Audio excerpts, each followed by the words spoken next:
1969 in San Francisco's Haight-Ashbury district. A shop window displays incense sticks, colorful posters, and water pipes.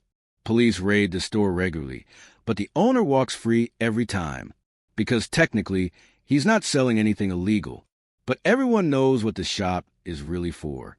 Today's story is about a paradox. It's about businesses that made money by selling anti-establishment ideology, about how rebels against capitalism became capitalism's most creative entrepreneurs, and perhaps most intriguingly, how a simple receipt became the symbol of a cultural revolution. Welcome. This is the story of the 1969 head shop receipt. But wait, this isn't just a story about an old receipt. This is the story of how the world we still live in today was shaped. Because those head shops were the original ancestors of today's Apple stores, Starbucks, and even dispensaries. How do you market a culture? How do you turn a movement into a brand? How do you sell rebellion? We'll find the answers. But first, let's think about this receipt for a moment. Let's travel back to 1969. The Vietnam War is raging at full speed. America's youth are protesting in the streets. 400,000 people flock to Woodstock. The Beatles are still making music, but they'll break up the same year. And something else is happening. The counterculture movement is transforming from an imaginary ideology into a real lifestyle. So what did you need to live this lifestyle? You needed bell-bottom jeans, tie-dye t-shirts, psychedelic posters for your walls, incense to burn in your room, records, lots of records, rolling papers, water pipes, beads, books about Eastern philosophy, underground magazines, and someone had to sell all of this. Enter the head shop. The term head shop comes from pothead, a marijuana user. But these stores were much more than drug paraphernalia shops. They were cultural centers, meeting points, places where the counterculture movement became tangible and commercial. The first head shop emerged in the mid-1960s, but by 1969, they had become a phenomenon. There were hundreds across America, from San Francisco to New York, from Austin to Seattle. And here's the beautiful irony. These shops were opened by hippies who rejected materialism, people who said don't trust anyone over 30 and property is theft. Yet they were running retail businesses, dealing with suppliers, managing inventory, and yes, calculating profits. Running a head shop in 1969 was like walking a tightrope. On one side, complete legality. On the other, jail time. The genius was in the language. Nothing was sold for drug use. Water pipes were tobacco pipes. Rolling papers were for hand-rolled cigarettes. Small scales were for postal weighing. Those colorful mushroom posters, decorative art. Shop owners put up signs, for tobacco use only. Staff were trained never to mention drugs.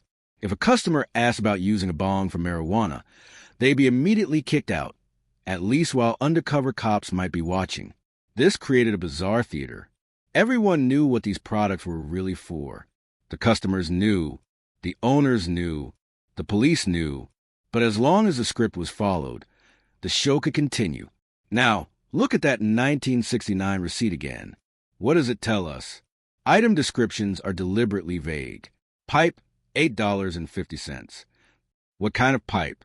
The receipt doesn't say. Papers, 75 cents. For what? Not specified. Incense, $2. Innocent enough. But here's what's fascinating. This receipt is simultaneously a legal document and a coded message. For law enforcement, it's proof of a legitimate transaction. For the counterculture community, it's a membership card. Imagine pulling out this receipt in 1969. You're at a party. Someone questions your credentials as a real hippie. You show them this receipt. Instant credibility. You're not just talking the talk. You've walked into the head shop, made your purchase. You're part of the movement. Let's talk numbers for a moment, because this is where it gets really interesting. A typical head shop in 1969 might do $500 to $1,000 per week in sales. That's roughly $4,000 to $8,000 in today's money. Not bad for a small retail operation run by people who supposedly rejected capitalism. The markup on products was significant, A water pipe bought wholesale for $3 could sell for $15. Incense that cost 10 cents per stick sold for 50 cents. Underground magazines bought for 25 cents sold for $1. But here's the thing. These shops weren't just profit machines. Many operated on thin margins. They often hired friends who needed work. They let people hang out without buying anything. They became community spaces. So was it capitalism? Was it anti-capitalism? The answer is yes. Head shops didn't just sell products. They sold an aesthetic. And this aesthetic would go on to influence mainstream culture in ways we still see today. Walk into a head shop in 1969, and you'd be overwhelmed by color. Blacklight posters glowing in ultraviolet. Tie-dye everywhere. Incense smoke creating a hazy atmosphere. Sitar music playing from speakers. Beaded curtains separating sections. This wasn't just decoration. It was world building. The head shop created an alternate reality. For the time you spent inside, you weren't in straight America. You were in the counterculture. Compare this to today's retail experiences. Apple stores with their minimalist aesthetic. Starbucks with their third-place atmosphere. Supreme stores with their limited drops and cultural cachet. These are all descendants of the head shop's innovation. Retail as cultural identity. The central paradox of head shops became more apparent as the movement grew. The more successful they were, the more they undermined their own ideology. A head shop owner in 1969 faced constant contradictions. You're against the establishment, but you have a business license. You're against property, but you charge for goods. You're against a man, but you pay taxes, well, sometimes. You preach communal living, but you compete with other head shops. You advocate dropping out, but you're deeply embedded in commerce. Some owners struggled with this.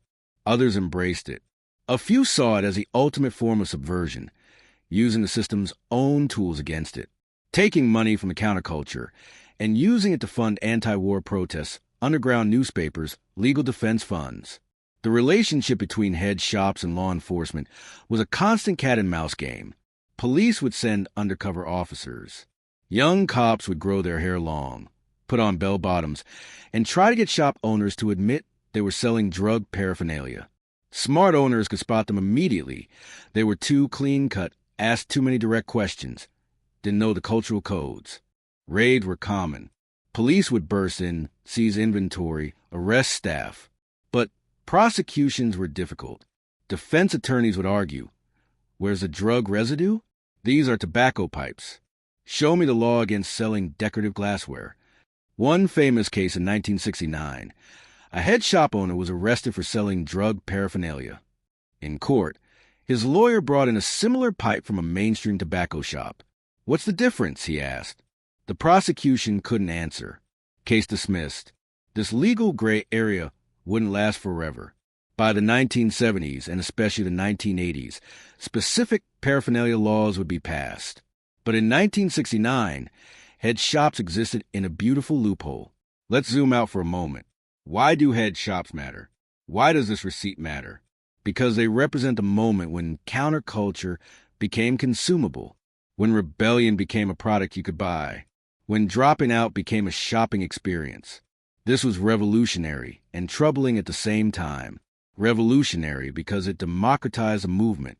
You need to live in a commune or drop acid to participate in the counterculture. You could buy a poster, burn some incense, and feel connected to something larger. Troubling because it commodified dissent. Once rebellion becomes a product, does it lose its power? When you can buy authenticity, is it still authentic? These questions haunted the counterculture then, and they haunt every subculture now. Back to our receipt. This small piece of paper is a time capsule. It captures a specific moment when marijuana was universally illegal, but widely used a generation gap, was at its widest American culture was fracturing into subcultures young people believed they could change the world. Commerce and ideology collided in unprecedented ways. Look at the prices. $8.50 for a pipe. In 2025 money, that's about $68.